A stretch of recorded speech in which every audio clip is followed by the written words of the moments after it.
মঙ্গলবার থেকে মালদা জেলা প্রশাসন ও খাদ্য সুরক্ষা দপ্তরের উদ্যোগে শুরু হলো মিলেট মেলা। আজ সকালে মালদা শহরের বৃন্দাবনী ময়দান থেকে একটি মিছিল সারা শহর পরিক্রমা করে। পরে বৃন্দাবনী ময়দানে মিলেটের উপকারিতা তুলে ধরে পড়ুয়াদের সচেতন করা হয়। উপস্থিত ছিলেন জেলা শাসক পীযূষ সালুঙ্খে সহ জেলা প্রশাসন ও খাদ্য সুরক্ষা দপ্তরের আধিকারিকরা। ন্যাশনাল ইয়ার অফ মিলেটস চলছে 2023।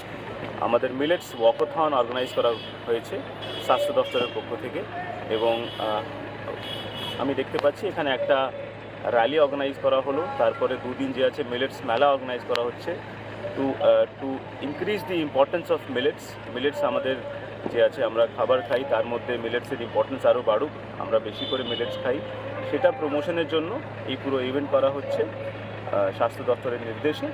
তারই জন্য আজকে অ্যাজ এ পার্ট আজকে এখানে বিভিন্ন অ্যাক্টিভিটিস করা হচ্ছে।